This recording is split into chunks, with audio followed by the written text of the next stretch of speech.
What's going on? How's everybody doing? Okay, so today I'm getting what I promised. It took me a while to get back to you, I know, but we're going to talk about point two, which is release and the 10 points of recovery.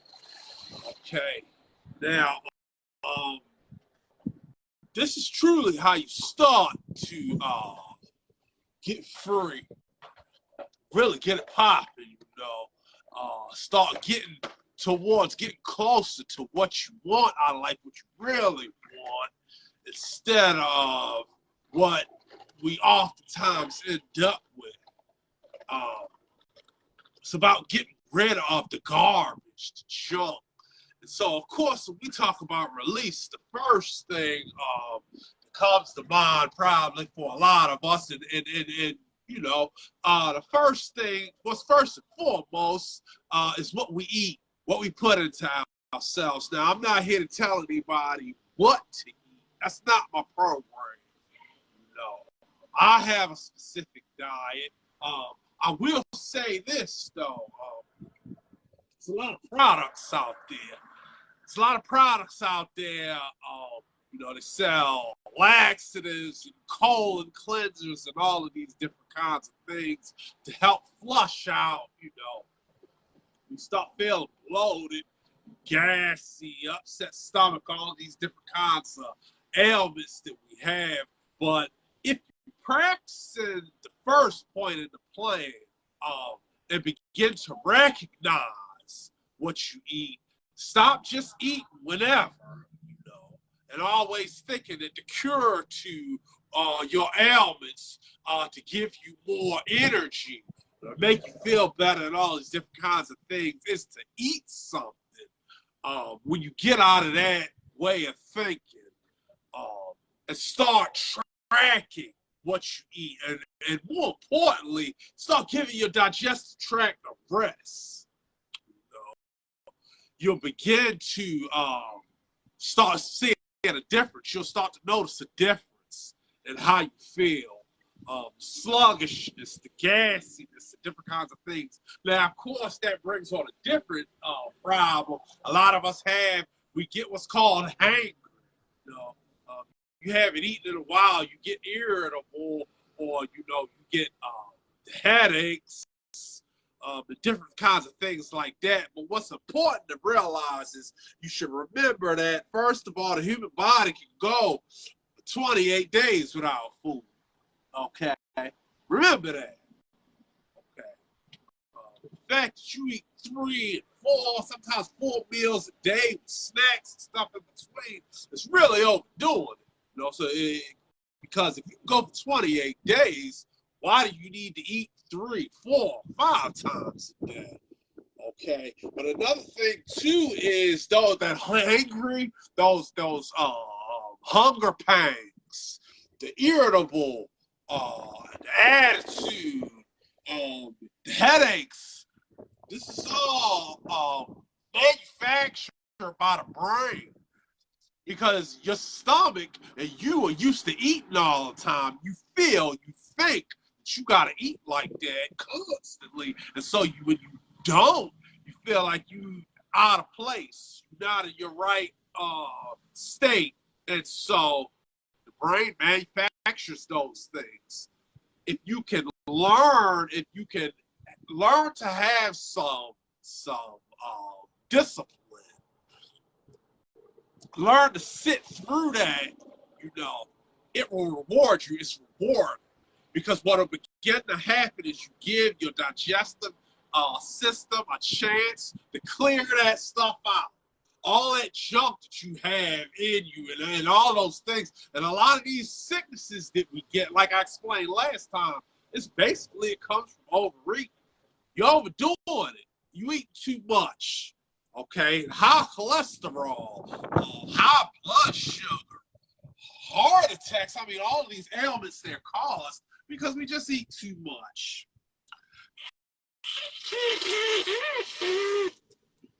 Excuse me. I went to a restaurant. That's another thing. I went out to eat. which I don't like to do. But I don't like to do. Most times when I go out to eat, it's a bad experience. But I went out to eat. Most times I go out to eat, I catch a bug, I catch some, people nasty, man. But anyway, so that brings us to the next point in the plan. Once you begin to start watching what you eat, stop overdoing it. Stop just flooding your system with foods and chemicals and toxins. Okay.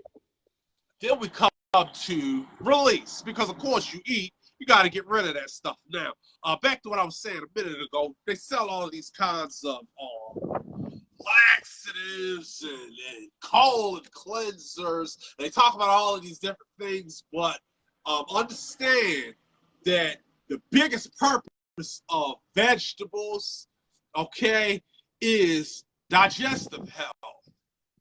You know, those vegetables have what's called fiber. So it's not really necessary to go to the pharmacy or order some colon cleanse offline that's a bunch of chemicals when you get it naturally by getting you some greens. And whatever your choice is, you like lettuce, spinach, collards, I mean, whatever. I'm not telling nobody what to eat, but it needs to be green. It needs to be organic. It needs to be vegetables. I'll tell you what I do. I got a big green cake bowl that I fill up. I like to get me some spinach. I like iceberg lettuce. I like get me some arugula, some red onion, mushroom. And I mean, it's big. It's probably about that big. Let's say probably about 10-inch, probably about 10, 11-inch wide. Green salad bowl, man. I fill that up and I chow down. And afterwards, don't take long before it begins to cleanse, especially the first when you first start doing this. You know, it might, you know what I'm saying, it might come out like, you know, just flush, you know, which is a good thing. But after you, like now when I do it, it just helps and aids in digestion. So I'm regular. You know, every morning around the same time, you know, I use the bathroom. And I don't have that gassiness, you know, and those feelings where, man, I need to buy me an X-Lax. You don't need X-Lax. You don't need colon cleanses. All you need is green vegetables, and that's what'll help you cleanse.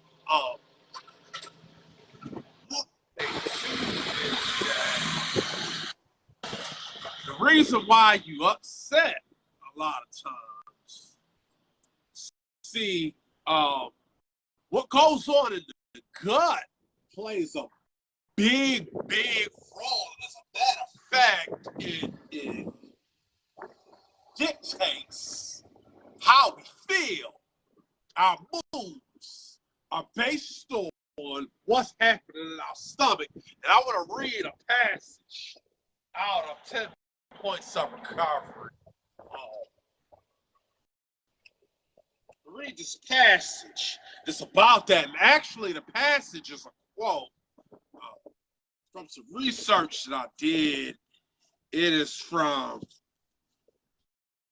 Dr. J. Pasricha.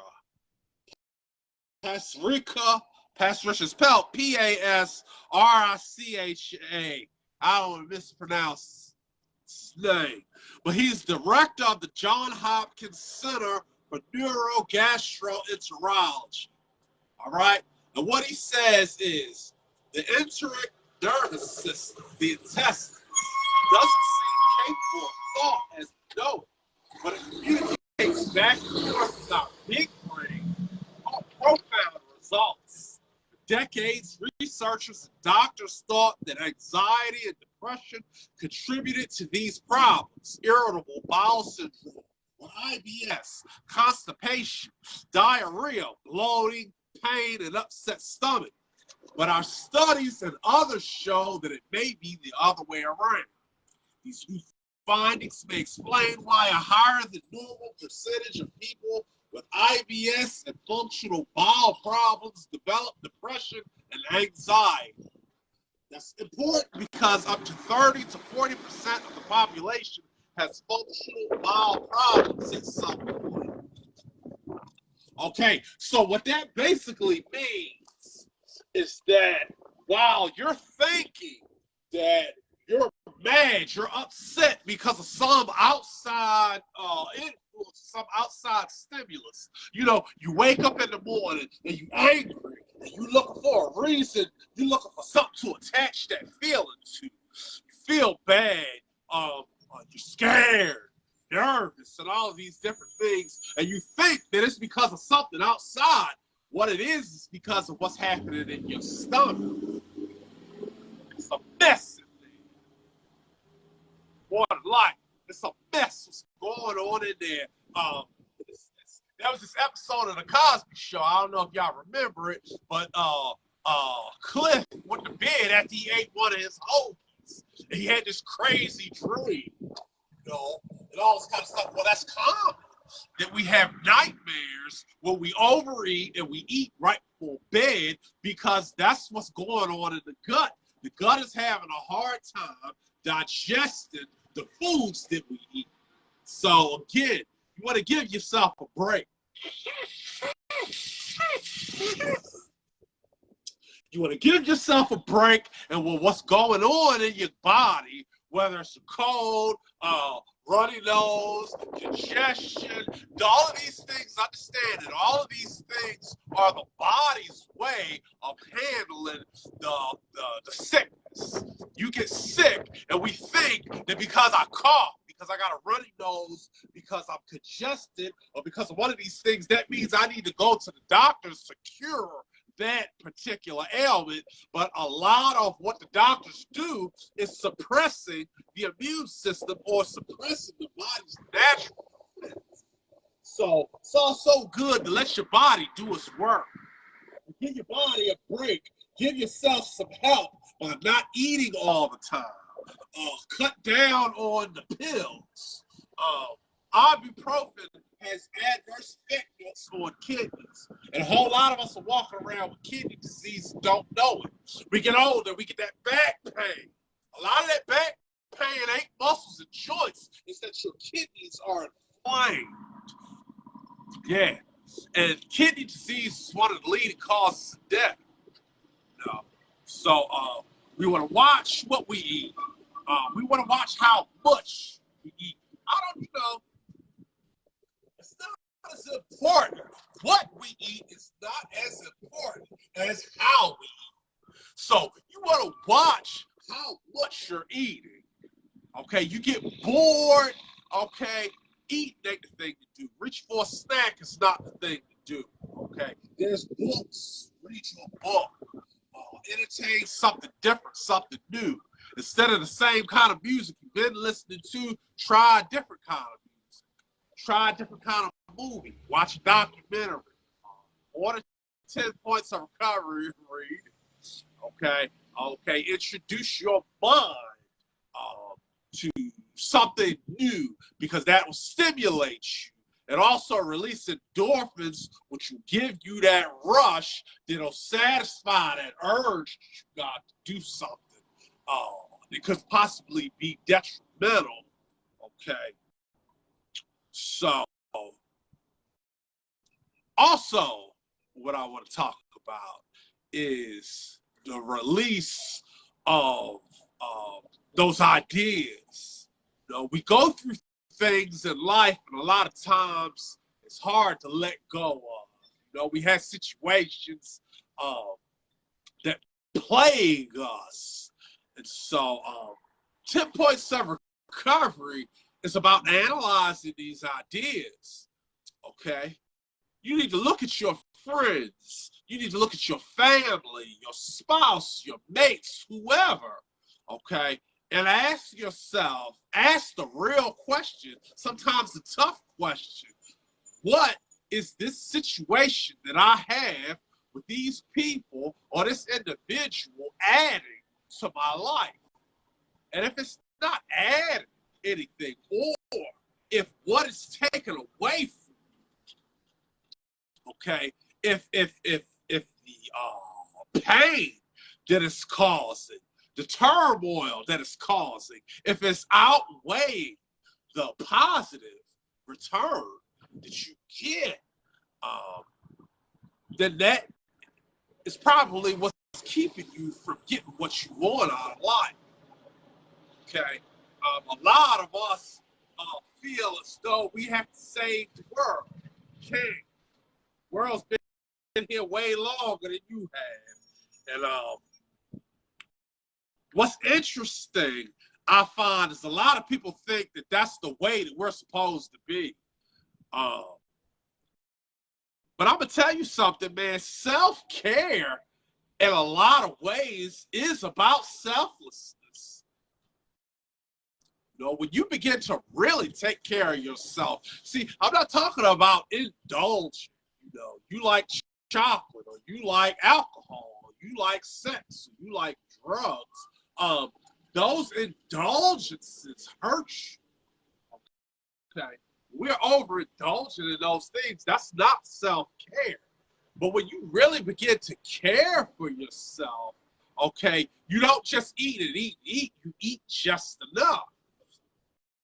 All right, and when you are in the right frame of mind, okay, when you're not overeating, and when you're not overload your digestive tract, you feel healthy, you can think more clearly.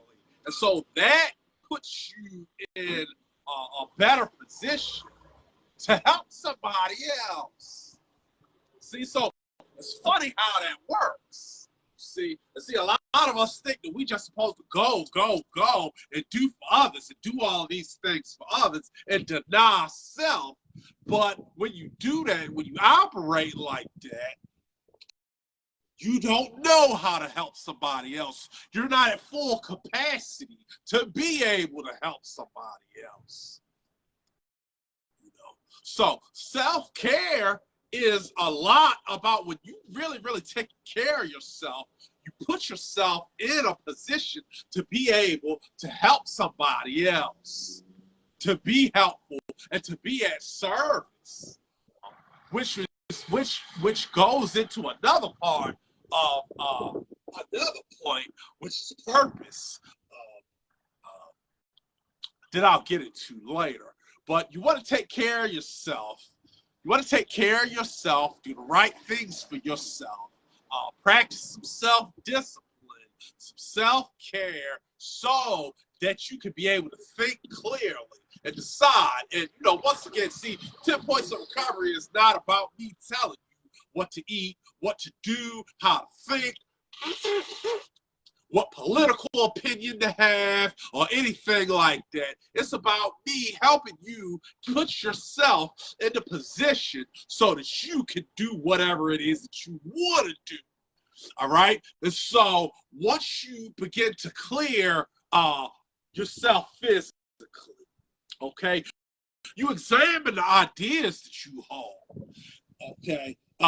These ideas about friends, about family, okay, about what you think you're supposed to do, who you think you're supposed to be. Once you begin to analyze these ideas and decide which ideas are really, really working for you and which ones aren't, and begin to cut your losses, okay, then you begin to put yourself on that track so that you can think clearly. You start to see through the fog. Right? You begin to see through that fog and you start to see how to get to what it is you really want. You know, a lot of us, I know it. A lot of you want to be things or had dreams, goals, aspirations at some point that when you sit, you think about it, it seems like an impossibility. I mean, sit in a prison cell and think, man, I really love to be a neurosurgeon. That seems like an impossibility. What is the first step? Man, I'd love to be a billionaire philanthropist. I'd love to go to Africa, Greece, Argentina. I'd really love to be a tech giant and invent a new app. And you have no idea what the first step to doing these things are. But see, the reason why you can't see it is because it's too much in your way. It's a cloud, right? It obscures your focus. And so what we got to start with is we got to start with our energy. Once we start eating correctly, then you can generate more energy. Once we start eating correctly.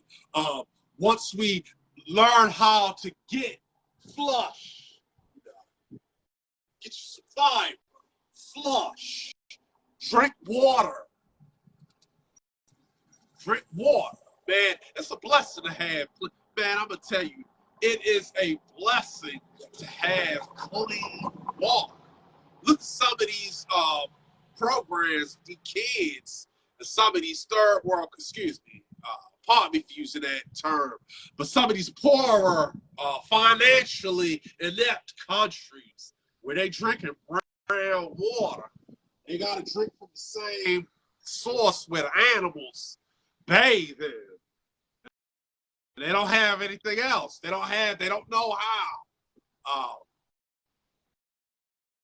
They don't have what they need, man. So to be able to drink crystal clear water, man, I bet they look at you and be like, wow. You know? And that water, that's like a river, man. It's wisdom. You know? So you keep flushing, you keep drinking with that, you keep drinking that water, and it helps flush you out, and it works wonders.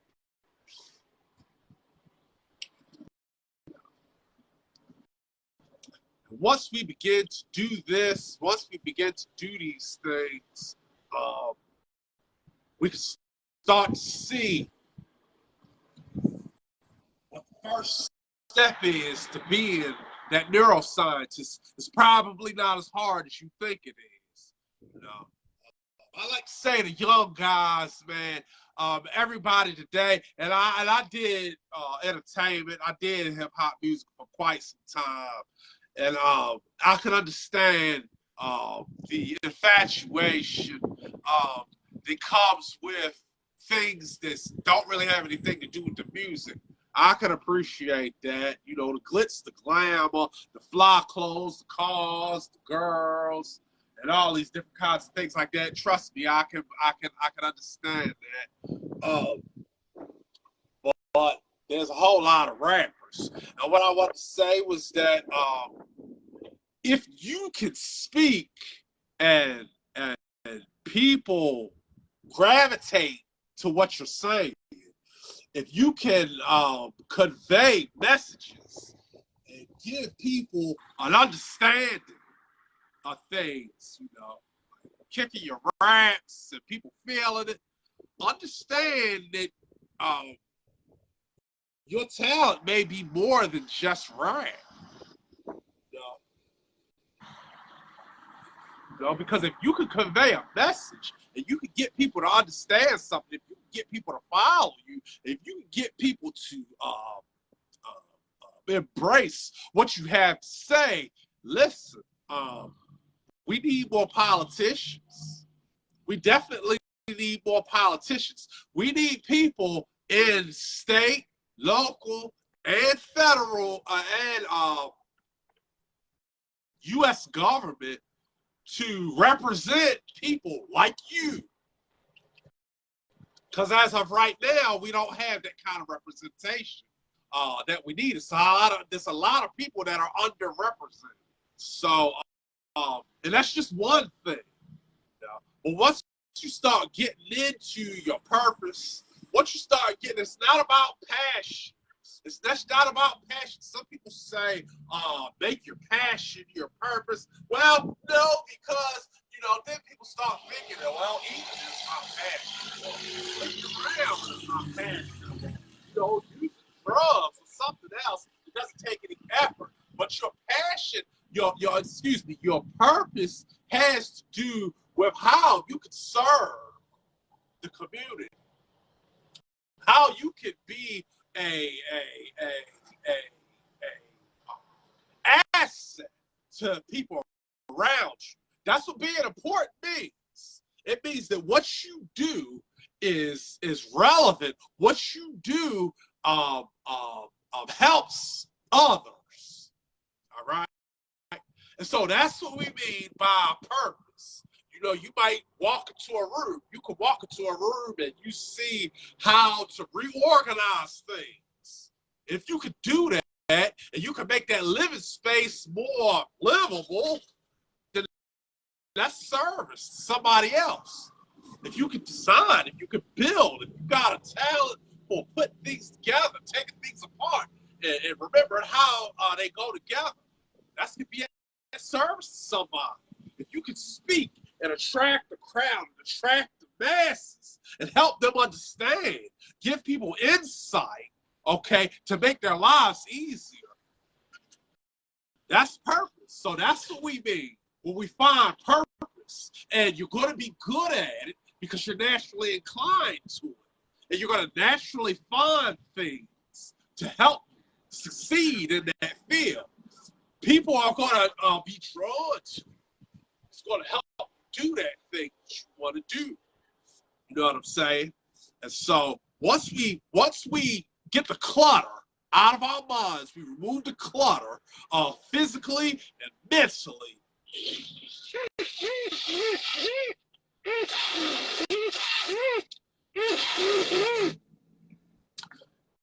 And cut out the fast food and just eat whatever anybody give you. That's the worst thing. Somebody know that you'll eat whatever they give you. They kill you. They make you sick. Anything. These people at these restaurants just don't care today. So cook your own food.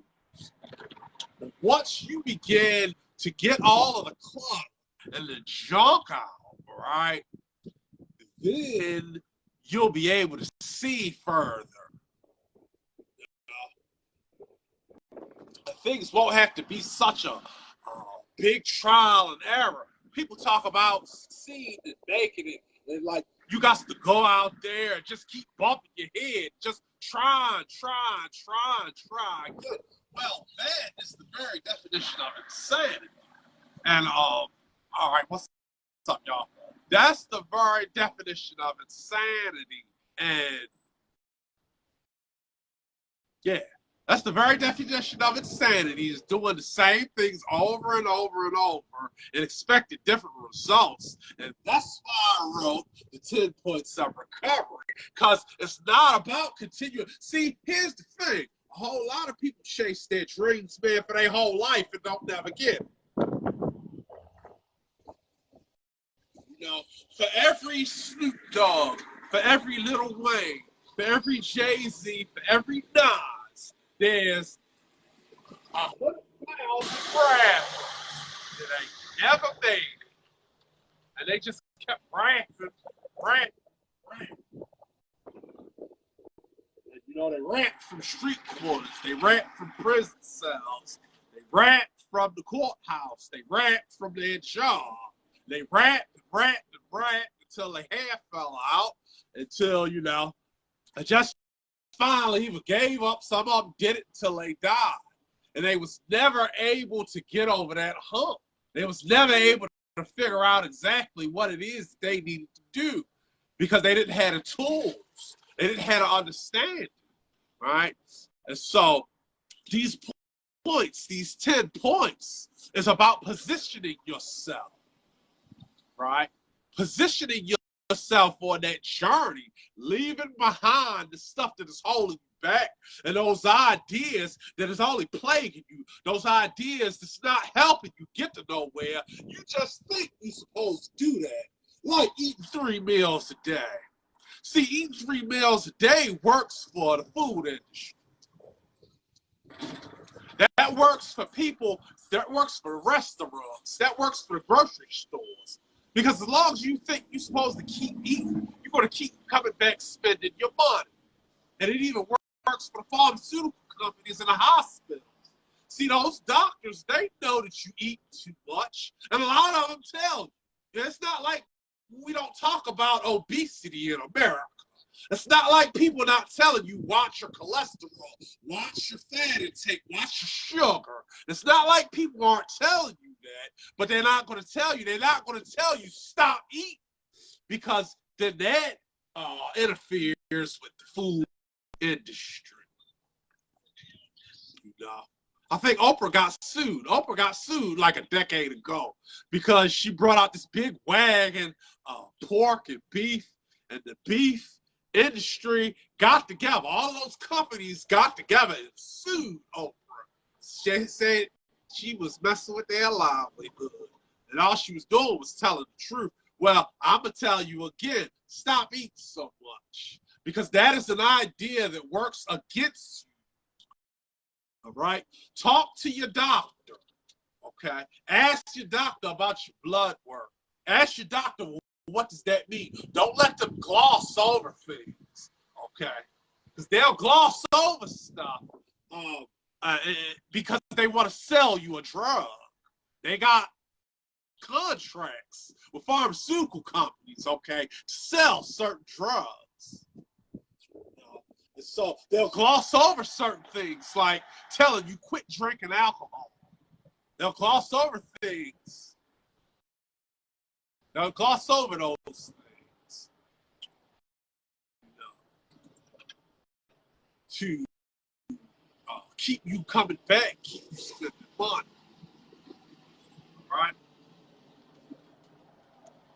So talk to them. Ask them about everything they say. What's going on with me?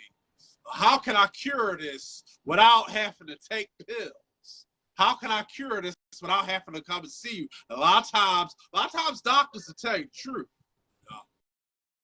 And your answer might be a whole lot simpler than just,